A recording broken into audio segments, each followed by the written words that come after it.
Y bueno, pues muy buenos días, tengan todos ustedes. Estamos ya aquí en una transmisión más de esto, lo que es la, la compartición o el momento de compartir junto con todos ustedes las clases que tenemos en nuestros diplomados. Aquí estamos muy contentos. Voy a pedir aquí a gente de mi staff que me ayude a poner el input. Sí, estamos trabajando, estamos muy contentos aquí en Ciudad de México. Muy buenos días.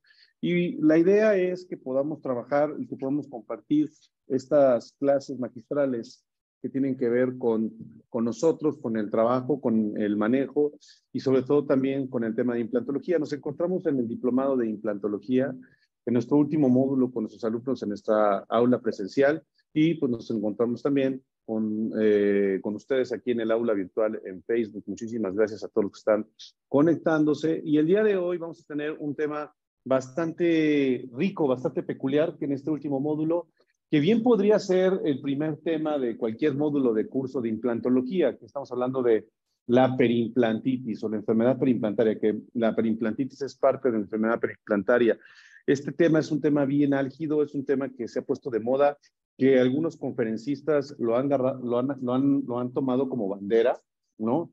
El hecho de que se hable de la enfermedad perimplantaria, de las necesidades del mantenimiento perimplantario, pero lo que sí sabemos es que a pesar de que es así, se ha puesto de moda y que ha sido dar oportunidad para, pues para el ego, para algunas compañías y para muchas personas clínicas, la realidad es que la enfermedad perimplantaria hasta el día de hoy, al día de hoy sabemos que no encuentra cura, o sea, no tiene cura la enfermedad perimplantaria. Entonces, sí es un tema álgido, sí es un tema que llama mucho la atención y que, pues bueno, pues si no tiene cura, ¿qué hacer con la enfermedad perimplantaria? Y sobre todo en temas de prevalencia y en temas de manejo con respecto a los tejidos perimplantarios. Y bueno, vamos a platicar un poquito acerca de esto.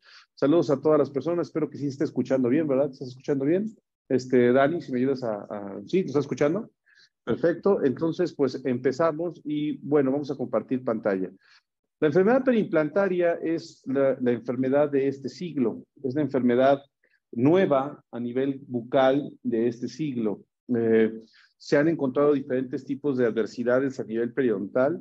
Hoy con la clasificación actual sabemos que la enfermedad perimplantaria es una entidad que no se debe de desconocer, pero el punto es que muchos años, de hecho desde el año 2008, que fue cuando se dio un posicionamiento a nivel mundial muy importante con la enfermedad perimplantaria, se pudo descubrir que tenía gran similitud a la enfermedad periodontal.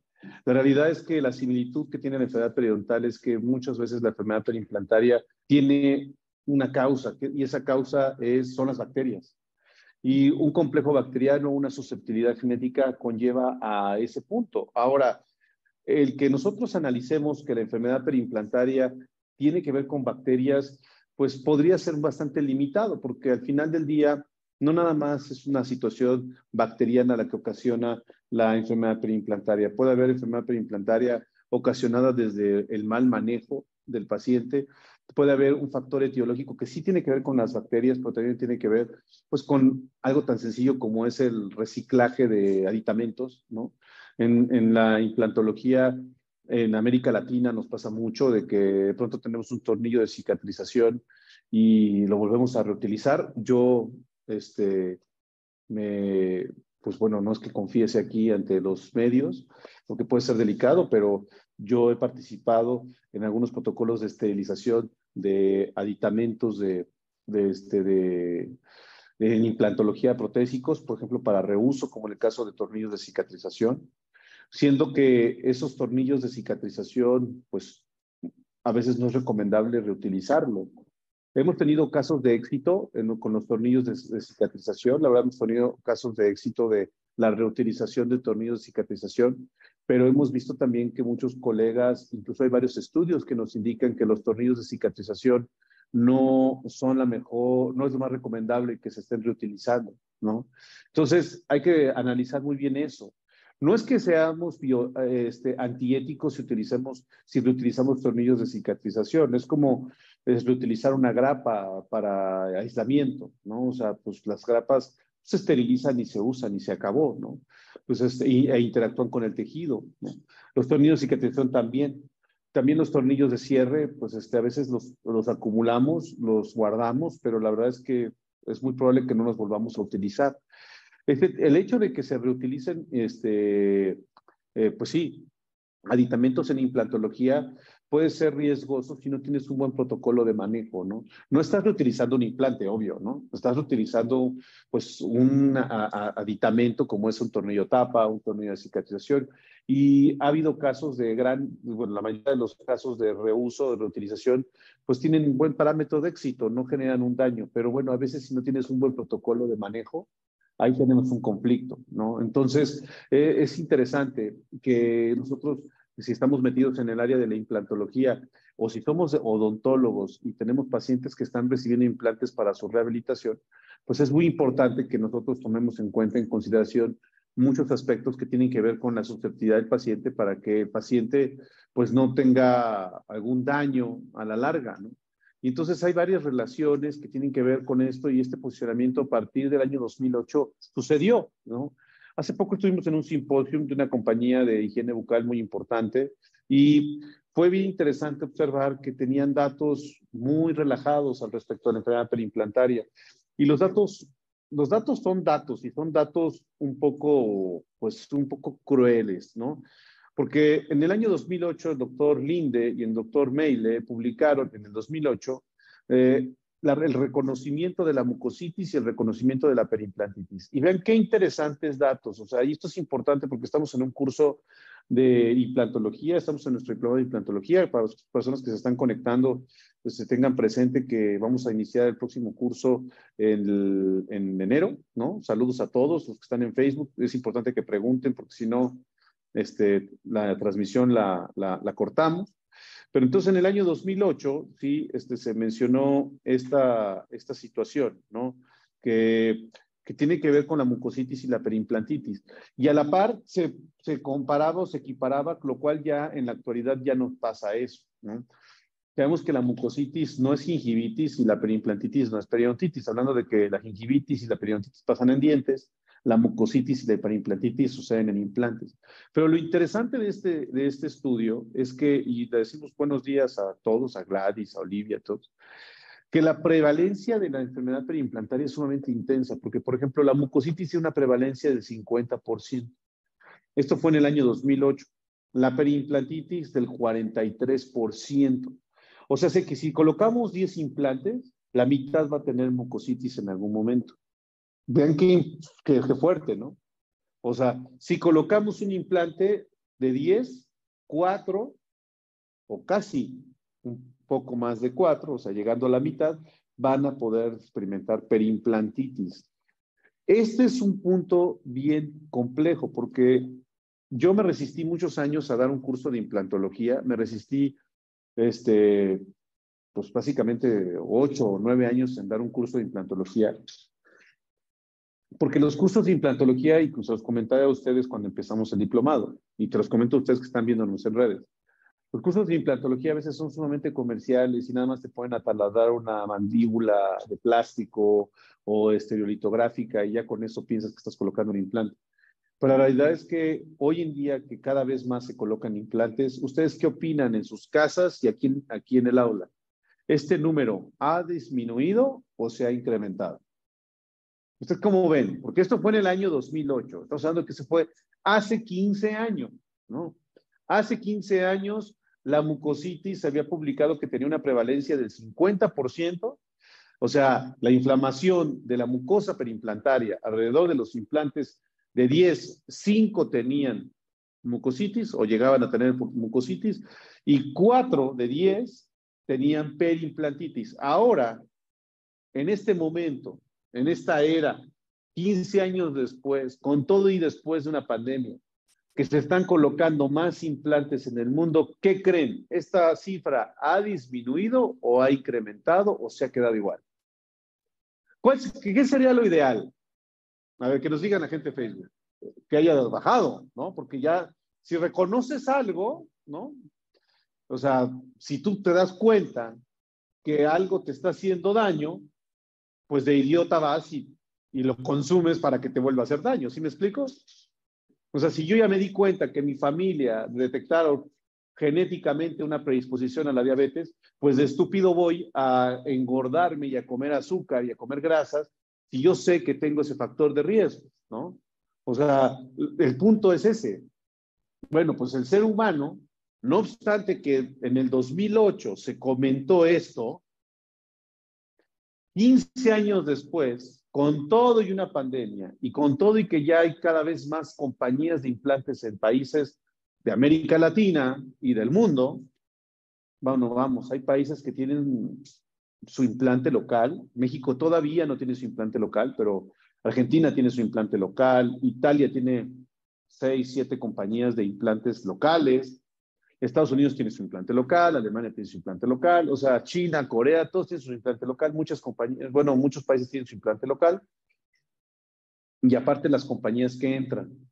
Y esto tiene un tema que me mueve mucho porque no se dejen llevar en la implantología, y lo digo aquí de una manera muy fehaciente, y eso que nos patrocinan compañías de implantes, pero aquí yo dejo bien en claro, si vas a ser implantólogo, no te cases con una compañía, sé un alma libre, ¿no? Porque no te puedes casar con una compañía. Las compañías de implantes no son equipos de fútbol ni son partidos políticos, no, no lo son. Nosotros somos clínicos y si una compañía te ofrece un tipo de producto, pues qué bueno, y si otra compañía te ofrece otro tipo de producto, otro tipo de servicio, qué bueno. Entonces lo importante es conocer el portafolio que hay globalmente, ¿no? Es como si nada más voy a tomar tal tipo de agua o tal tipo de soda o tal tipo de refresco. O sea, no debe ser.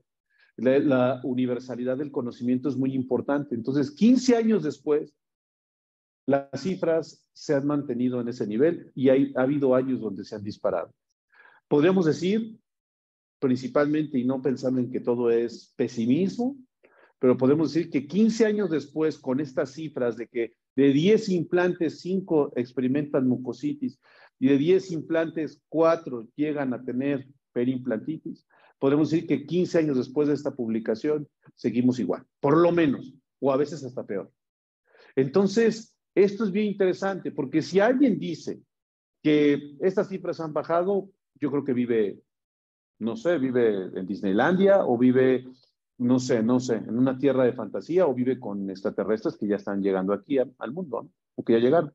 Entonces, el punto importante es ese, ¿no? O sea, analizarlo de esa manera.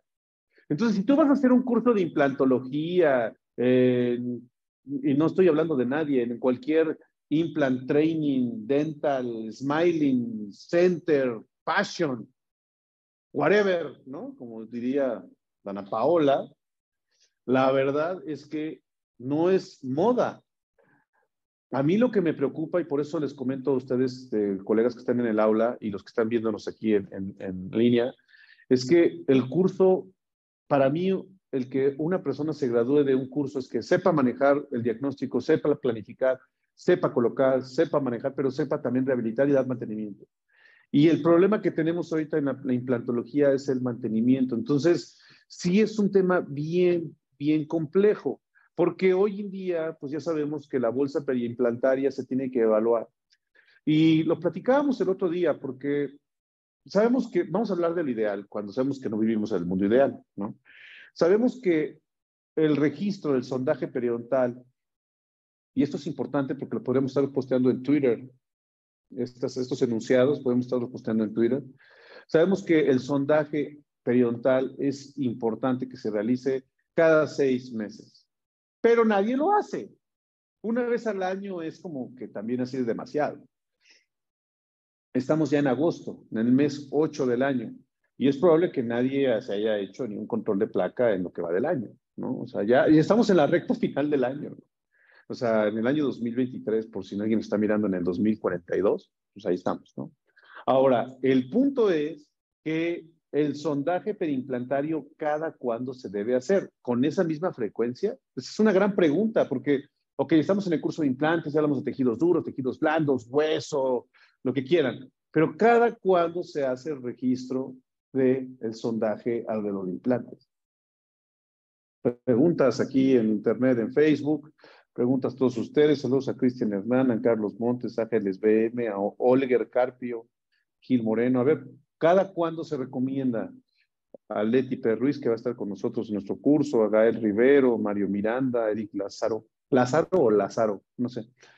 ¿Cada cuándo, Barbie? ¿Por qué?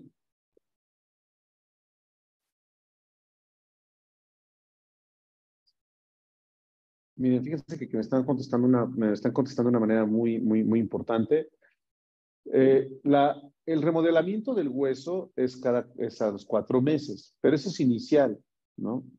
Ahora, aquí el tema, o sea, contestó significativamente bien. La valoración del surco perimplantario se tiene que hacer cada cuatro meses, el primer año por lo menos.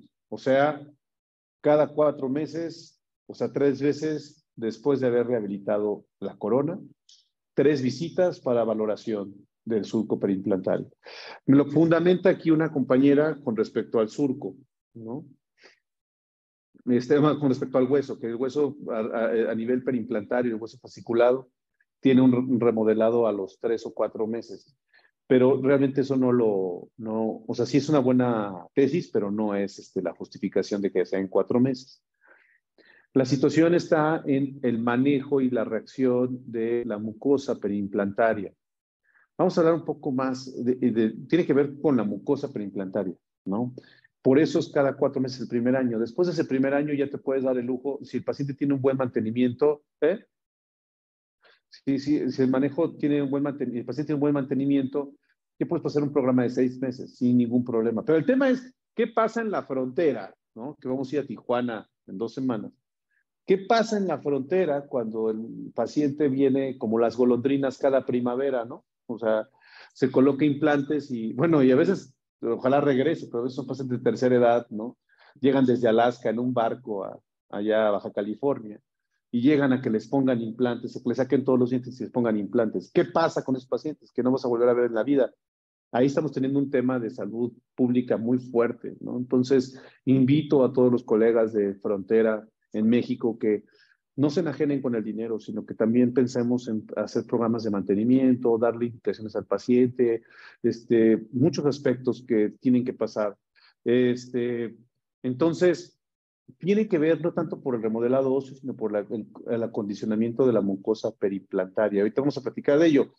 En cuanto al control del implante, a los 6 meses, la presencia de sangrado al sondaje en signo de enfermedad perimplantaria, sí. Sí, y esto es importante mencionarlo, o sea, y qué bueno que lo menciona el doctor que nos comentó, que es el doctor Juan Manuel Gutiérrez Ocio, un gran saludo, que hoy en día se sabe y se reconoce que el surco perimplantario, ¿cuánto tiene que medir en salud? Perimplantario. El surco perimplantario, ¿cuánto debe medir en salud? Saludos a todos los que están mirando. ¿Cuánto tiene que medir el surco perimplantario en salud? Hasta 5, 3, de 3 a 5, ¿no? La realidad es que hoy en día el surco perimplantario tiene que medir lo que sea tu perfil de emergencia, lo que tú hayas perfilado en tu perfil de emergencia. No hay una, una medición estandarizada del surco perimplantario en la actualidad. Hace tiempo se creía y se tenía muy presente una medición del surco perimplantario, ¿sí? que se pensaba, esto no es, que se pensaba que era oportuna con respecto a cuánto debe de medir el surco perimplantario. Y se tenía una visión un tanto errónea con respecto a la medición del surco perimplantario. Por ejemplo, este cuadro que vamos a mostrar ahorita en pantalla con todos ustedes, y también tiene que ver con la profundidad crestal. Por ejemplo, nos están comentando, ¿qué tan crestal quedó o debajo de cresta quedó el implante? Pues aquí esa decisión, y como ustedes lo saben, esa decisión la van a tomar ustedes. ¿Qué tan crestal o qué tan subcrestal quedó el implante? ¿Sí? Eso lo va a decidir el clínico. No hay una estandarización de qué tan crestal o subcrestal o equicrestal debe de quedar el implante. Tú debes de valorar en qué punto está el diente que vas a rehabilitar. Por ejemplo, en el caso de los dientes anteriores, pues dejarlo alrededor de 0.5 mínimo subcrestal es importante. Ahora si es post-extracción, quizás tengas que dejarlo más subcrestal de 0.5, quizás 1, ¿no? En un diente anterior. En dientes posteriores, si la cortical y el morfotipo es grueso, puedes dejarlo equicrestal o utilizar un implante tissue level o utilizar un implante con laser lock para perfilar el tejido blando. O lo dejas subcrestal también y generas una transición con un aditamento de 3 milímetros. O sea, eso ya lo vimos en el curso, ¿no? Y realmente sí influye desde el punto de vista que cuánto mide el surco perimplantario. Porque el surco perimplantario lo vas a crear tú. Hace mucho tiempo se pensaba esto. Miren qué interesante. La conexión que tiene el diente y el implante con el cuerpo. Esto lo pueden ver en nuestro libro Periodontología, Implantología, obra de más de 20 autores mexicanos, bla, bla, bla. Hay un cuadro muy, muy bonito de esto, ¿sí? Si alguien quiere un artículo también, esto lo tenemos en el Oral B News, ¿no? Creo que no está jalando mi cambiador, pero bueno. Vean, la conexión, ¿cómo la tenemos la conexión? Se supone que el diente tiene una conexión con el cuerpo, ¿sí? El diente tiene una conexión con el cuerpo a través de el cemento, el hueso, el ligamento, y etcétera. Y el implante osseointegración, eso ya lo sabemos. El epitelio va a tener una adherencia epitelial por medio de hemidesmosomas, también el implante. La diferencia es que los hemidesmosomas que se encuentran a nivel dental son del epitelio de unión, y el epitelio de unión, sus capas y estratos basales tienen una mayor interacción celular, ¿no? Es importante mencionar esto. En el caso del implante, los hemidesmosomas son muy delgados. O sea, la unión hemidesmosomal es muy delgada porque el epitelio de unión, la capa basal del epitelio de unión es muy discontinua, ¿no? No es tan fuerte, no está tan establecida, es muy débil. A excepción de lo que pasa con los implantes con laser lock, por ejemplo, ¿no? Tenemos que el tejido conectivo tiene fibras perpendiculares en el implante, en el diente tiene fibras paralelas. La vascularidad del diente es mayor, la del implante es menor, evidentemente porque pues no tenemos ligamento periodontal en el implante. Y bueno, hace tiempo se creía que el implante tenía una profundidad de sondaje de 2.5 a 4 milímetros. Hoy va a depender significativamente de lo que tú planifiques, ¿no? Y lo que tú perfiles. Esto es parte de lo que vemos en nuestro curso de plástica, de plástica periodontal, preimplantaria, y ahora en nuestro curso de implantología, ¿no? Y vamos a ver algo que tiene que ver con eso, porque, por ejemplo, pusimos un implante en un paciente con estas características y lo dejamos ligeramente subcrestal, vamos a verlo.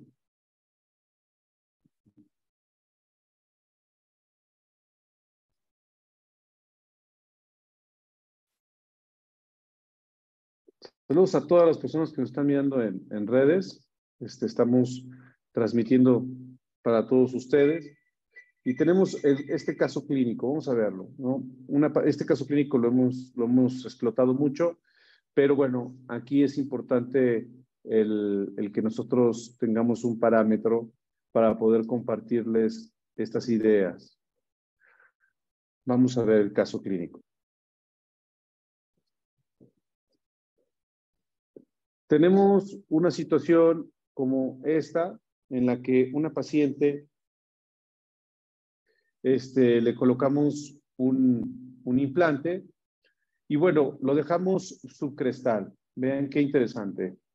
Lo dejamos subcrestal y la transición de la cresta a lo que va a ser nuestro perfil de emergencia generó, ¿sí?, una profundidad de más de 5 milímetros. Estos 7 milímetros que estamos viendo es lo que va a medir el surco perimplantario porque es el perfil de emergencia que nosotros vamos a crear. ¿Estamos? Entonces, si el perfil de emergencia se crea con estas condiciones, si el perfil de emergencia nos genera esa distancia favorable para que podamos nosotros rehabilitar a nuestra paciente,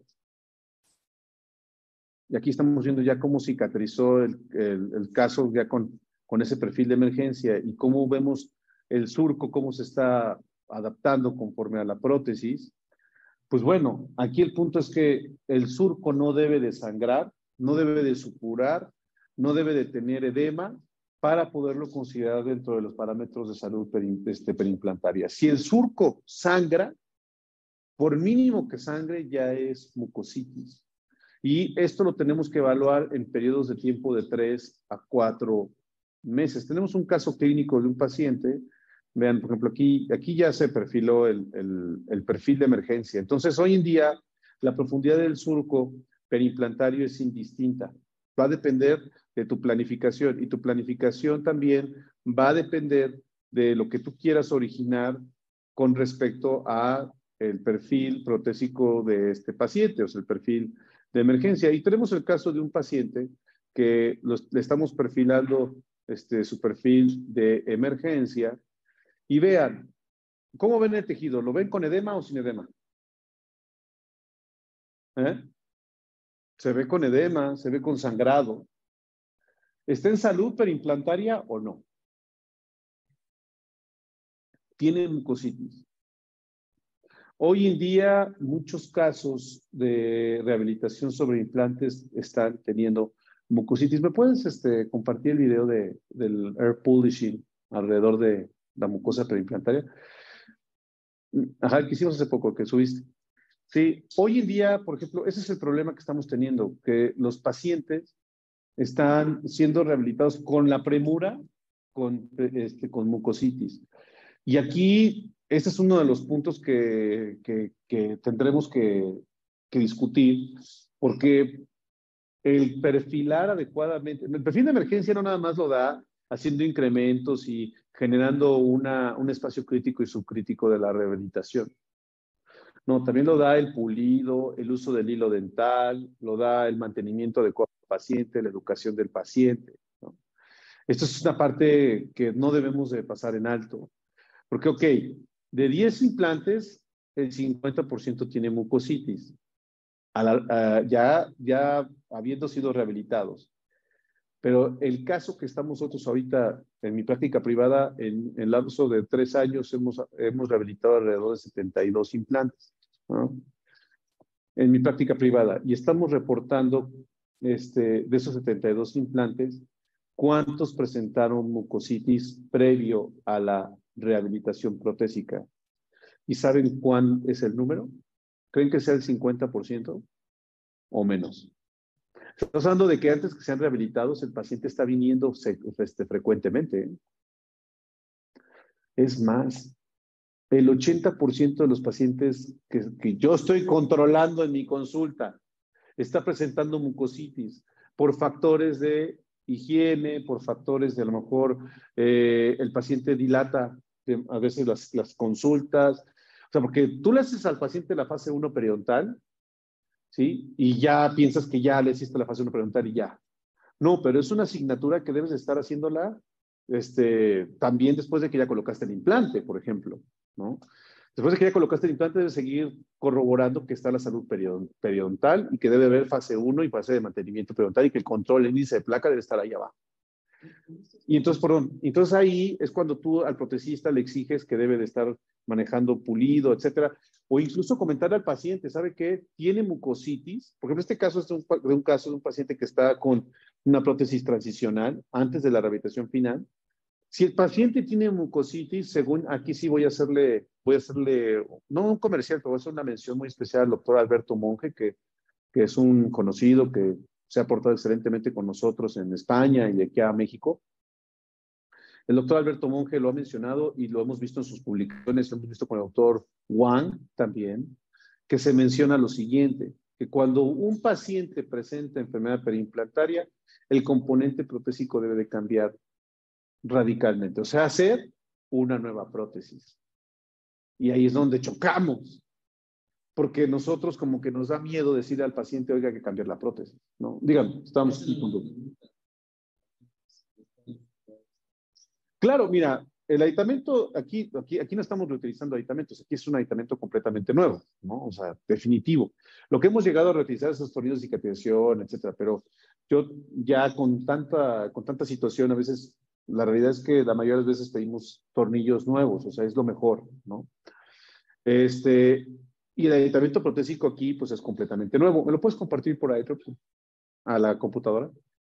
Este, si tenemos esto, pues puede ser que esto que están observando en su pantalla, que es edema, es muy probable que esté generando detritus, oxidación, por mucho que sea titanio, oxidación, deterioro del aditamento y también del polímero que estamos colocando.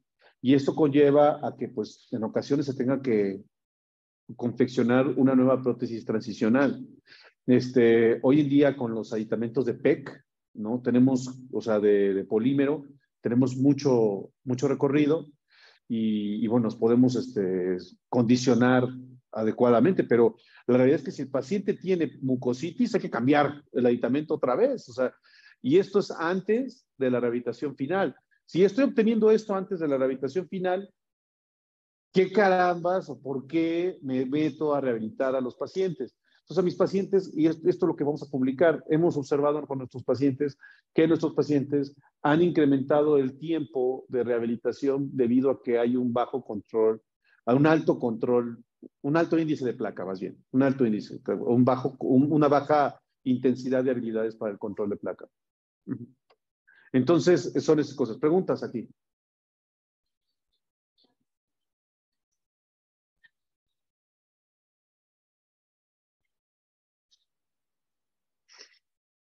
Mira, con respecto a la mucositis tiene que ver con muchos aspectos.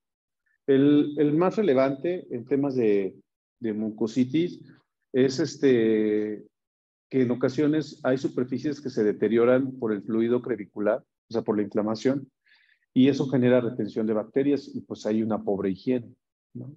Y que en ocasiones dices, bueno, ¿y cómo trato el edema de esa zona? ¿No? Eso es algo que nos pregunta mucha gente, ¿cómo trato el edema? Porque la idea es que el paciente se vea este, perfectamente bien manipulado, perfectamente bien manejado, perfectamente bien perfilado, libre de inflamación, o sea, que se vea pues con condiciones óptimas. Eso es algo que debemos de tomar en cuenta. Por ejemplo, vean este caso, ¿no? Saludos a todos los que nos están mirando en Facebook, que están callados, nadie dice nada, ¿no? Mira, por ejemplo, aquí estamos viendo un paciente que le hicimos una fase 2 implantológica, ya está listo para la toma de impresión y no se ve por ningún lugar edema, no se ve eritema, no se ve sangrado. Así se debe de observar para evitar la enfermedad periimplantaria, ¿no? Esta es una parte importante. Entonces, cuando tú estás rehabilitando a un paciente, debes de cerciorarte adecuadamente que no haya nada de inflamación antes de la rehabilitación, durante la rehabilitación y después de la misma.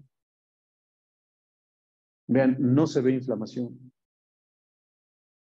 nada de inflamación. Incluso vean, bueno, ahí tenemos la cantidad de tejido cateterizado, que sabemos que tiene la situación.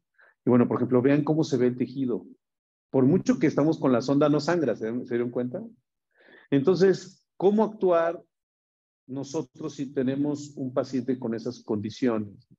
Y ahí es donde entra de una manera significativa el aeropulido. Y yo sí les recomiendo esto. Por ejemplo, en el caso del aeropulido que estamos observando aquí, lo estamos viendo, utilizar el air polishing, que es el sistema AMS, que con por medio del aeropulido lo que nosotros logramos es, pues sí, desorganizar el biofilm y a nivel de las mucosas, si se dan cuenta, pues no estamos tocando, simplemente con el eritritol estamos teniendo el buen manejo, el confeccionamiento del tejido, ¿no? Esto por medio del sistema de airflow, de EMS, que es algo que, porque si está el edema, lo único que puedes hacer es pulir la rehabilitación, dejarla perfecta. eh, pues puedes mandar un cepillado ultra suave en esa zona, pero la realidad es que el aeropulido es quien que elimina todas las capas de detritus que se puedan encontrar en ese nivel. Entonces, si a alguien le colocan un implante, porque aquí veo que hay una chica que es Patricia Alcántara que dice yo soy paciente. Ojo, también y tengo un anuncio para la gente que nos ve en Facebook con respecto a los pacientes, pero ahorita el anuncio para los pacientes es que todos los pacientes de implantes o que tengan un implante, cerciórense con su implantólogo de un programa de mantenimiento. El implantólogo que les puso el implante les va a saber dar un programa de mantenimiento. Y el mejor programa de mantenimiento hoy en día es por medio del aeropulido, la verdad. Si no tienes aeropulido, puedes buscar un mantenimiento recurrente, pero, pero bueno, o sea, hoy en día, si un implantólogo coloca implantes, debe tener alternativas de mantenimiento favorables. Y con respecto a las personas que nos están mirando en Internet, déjenme decirles algo.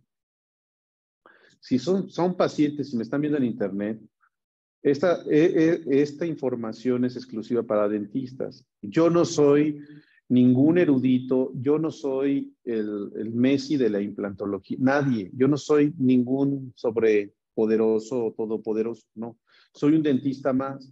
Porque luego se encuentran pacientes que nos ven en internet y nos buscan y llegan con expectativas demasiado altas y por cualquier detallito se ponen un poquito distorsionados de la realidad y se ponen un poquito fuera de sí y nos empiezan a ofender porque vienen con una carga emocional muy fuerte. Busquen la atención odontológica con el profesional de mayor confianza. Yo no soy un dentista que pueda atender a todo el mundo, porque luego me están ahí mandando mensajes en redes de que, doctor, ¿qué puedo hacer? Y vivo en Guatemala, y vivo en Tailandia, y vivo en tal lugar. Pues lo que puedes hacer es ir a ver un dentista que según que se le acomode en tus tiempos, que se le acomode. Si tú quieres venir desde Tailandia a verme, maravilloso, gracias por venir, pero no necesito que vengan desde Tailandia y se desgasten en su tiempo y su dinero. Hay muy buenos odontólogos en todo el mundo, entonces nada más es un brevario cultural para los que son pacientes y depositan demasiada fe en mis manos y la verdad es que muchísimas gracias, pero soy un dentista más y puedo fallar, puedo llegar tarde, no sé, la odontología es un área, es una ciencia, pero también es un área humana y a veces hay gente que pues desafortunadamente pues se siente con mucho trastorno emocional por la cuestión odontológica. Entonces, busquen la atención adecuada con su odontólogo de confianza. Yo soy un profesor de odontología, ¿no? Principalmente, más que un clínico de comunidades que tienen conflictos emocionales. Ojalá puedan encontrar su solución. Bueno, ese es el buen comercial para aquellos pacientes que luego se ponen un poquito intensos. Tú sabes quién eres. Entonces, principalmente, el punto regresando a la cuestión perimplantaria, el perfil de emergencia, el buen manejo del perfil de emergencia va a ser fundamental.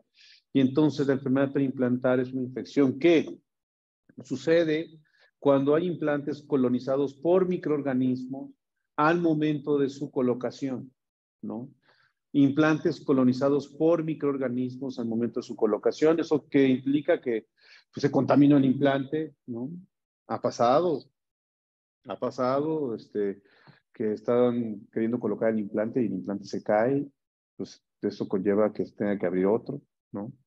Ha pasado de que el implante, pues a veces se toca saliva y puede ser que si el paciente tiene una carga bacteriana a través de la saliva muy fuerte, puede ser que eso, también contamine el implante. O el paciente tiene enfermedad periodontal, ¿no? O a lo mejor no le quitaron, esto suele pasar, no han llegado pacientes que se han colocado implantes con sarro, ¿no? O sea, con depósitos bacterianos y pues, se infecta el implante.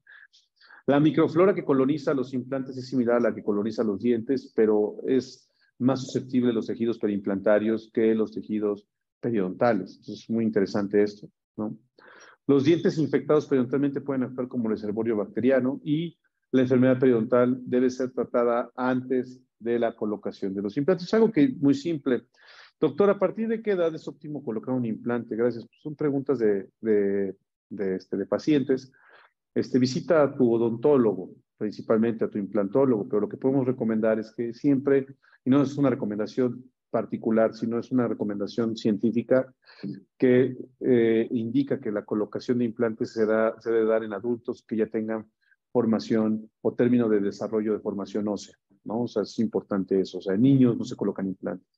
O sea, Si el niño o la chica o la joven o el joven se cayeron de la bici o patinando y tienen 16 años, se tendrá que esperar a que terminen su desarrollo óseo. Y bueno, pregúntale a tu dentista, pero estamos hablando de enfermedad periimplantaria. Entonces, las bacterias, por ejemplo, aquí estamos viendo cómo llegan a crecer exponencialmente alrededor de los implantes y cómo se da esa potencialización respecto a. Ahora, hay que pensar muy bien y hay que tener muy bien claro la era en la que vivimos, porque la realidad, la era en la que vivimos es una era de higiene con tecnologías de higiene.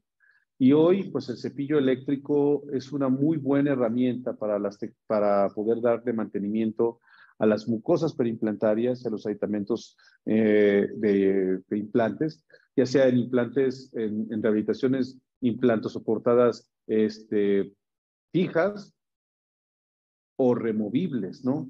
Entonces, estamos viendo un caso de un paciente con una sobredentadura, con una animación, donde con un cepillo eléctrico se está dando el mantenimiento de la rehabilitación.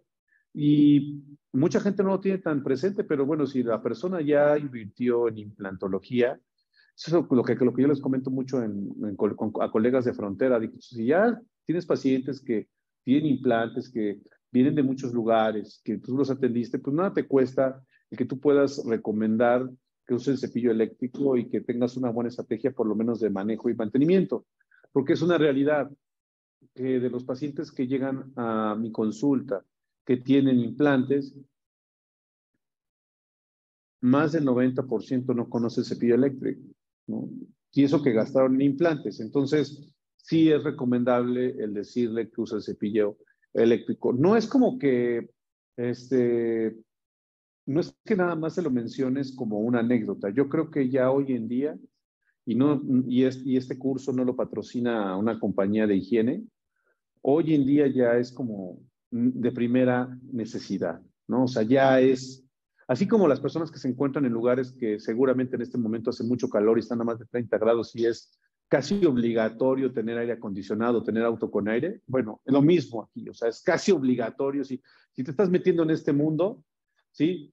Pues tienes que rehabilitar y tienes que darle mantenimiento con tecnologías de higiene. O sea, ya no es de preguntarle al paciente, ya es de a fuerzas, ¿no? Y debes de tú tener bastante entrenamiento al respecto, ¿no? O sea, para que tú lo tengas en familiaridad y es algo que debemos de hacerlo. Yo no sé, o sea, a veces, bueno, aquí tenemos gente de colegas que vienen de Hidalgo, también es de Estado de México, ¿no? Y la doctora también viene de Estado de México, ¿no? Bueno, pues el manejo de este tipo de pacientes, pues es importante que sepan que ese mantenimiento en estos requisitos van a obtener grandes beneficios con tecnologías de higiene. Y si se ven completamente resilientes, se ven resistentes las personas a esto, pues yo no les doy ninguna opción. Es sí porque sí, y la verdad es que lo incluyo ya en el costo de la rehabilitación para que el paciente lo tenga, lo contemple, ¿no? Eso es una parte que es muy interesante. Saludos a Dani Salas, a todos los que están conectados, que nadie pregunta nada. Vamos a dar preguntas ahorita. Y bueno, pues el uso de cepillos interdentales, el uso de aditivos para la higiene, son de primera necesidad pensando en el mantenimiento y control de la mucositis, ¿no? Esta es una parte que debe ser tomada en cuenta. Y la instrumentación subgingival es fundamental. Ahora, hablando de mucositis, realmente lo platicábamos con la doctora Regina, que nos comentaba que en 3 o 4 meses debe ser la valoración del surco perimplantario. Pues todo tiene que ver con esto, ¿no? La respuesta inflamatoria contra el acúmulo de bacterias en un lapso de 3 meses, vean qué importante, es más pronunciada en la mucosa perimplantaria que en el epitelio gingival. O sea, en un lapso de 3 meses, la mucositis tiende a avanzar a perimplantitis, a comparación de lo que pasa en la encía, alrededor de dientes, ¿no? La encía es dientes, mucosa perimplantaria en implantes. Entonces, nosotros recomendamos que cada 3 meses, 4, valoremos la inflamación de la mucosa periimplantaria para evitar que ésta llegue a ser periimplantitis. La mucositis es reversible, o sea, la inflamación es reversible. El paciente tiene ese problema, nosotros al paciente lo podemos llevar a control y no tenemos punto, ¿no? O sea, al paciente lo llevamos a control de bacterias, hacemos el aeropulido, hacemos muchas estrategias, uso de cepillos, etcétera. Y ahí se quedó la historia en mucositis que presentó por un punto local, por acúmulo de bacterias, por deterioro de la rehabilitación, porque fumó, muchos aspectos. Pero ya lo frenaste y ya no hay mucositis. ¿La mucositis duele? No. No necesariamente duele cuando hay atrapamiento de bacterias y se forman microabscesos. Me preguntaban si la mucositis duele. No, no duele.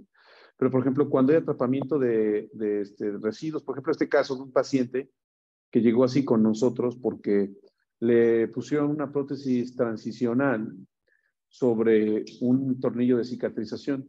Entonces vean los residuos de cemento que hay alrededor. Entonces el paciente sentía sensibilidad en la mucosa, sentía como atrapamiento de comida. Esa es la parte más, más compleja en la mucositis, ¿saben?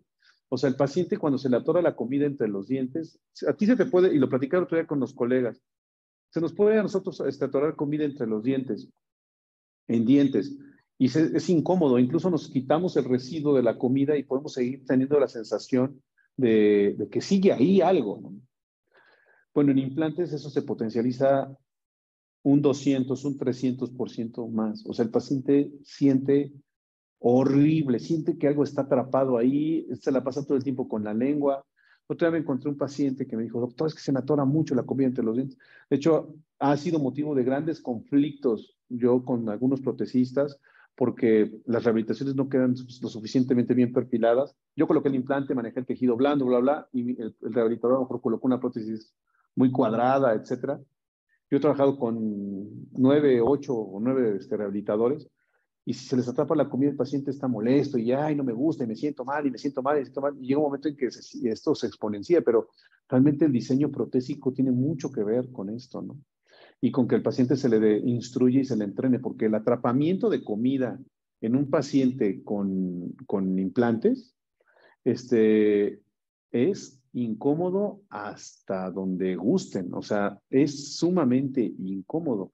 Entonces, por ejemplo, el paciente, tú dices, a un paciente con gingivitis, tú le dices, ok, cepíllate y se va desinflamando, pero aquí vean la rehabilitación y vean el tejido periimplantario. Ahí está el tema. Es uno de los temas más conflictivos, ¿no? Entonces, lo que queremos es evitar ese atrapamiento. Y por eso la recomendación de las herramientas interdentales, irrigadores, hoy en día, por ejemplo, ahí donde está el cepillo interdental, ahí es una de las zonas más complejas, ¿no? A veces hay rehabilitadores que buscan que mejor que el espacio esté abierto y ya no se atrape nada y que mejor pase y circule, pero la realidad es que sabemos con el manejo de tejidos blandos es que podemos dar un engrosamiento óptimo para que se estabilice adecuadamente, ¿no? Bueno, queridos amigos de Facebook, muchísimas gracias. Esto fue parte del curso de diplomado de implantología. Los queremos invitar a todos que sean parte de PerioMX Members. PerioMX Members es una comunidad de PerioMX. Déjanos tus datos para que te mandemos información de qué son los miembros. Pueden tener acceso a nuestros cursos, preferencialmente con costos preferenciales y también a cursos grabados anteriormente. Es una plataforma, sé parte de PerioMX Members. Y nos vemos. Adiós, gente bonita, gente hermosa de Facebook. Saludos y sonrisas saludables. Este fue un curso gratuito de mucositis. Adiós.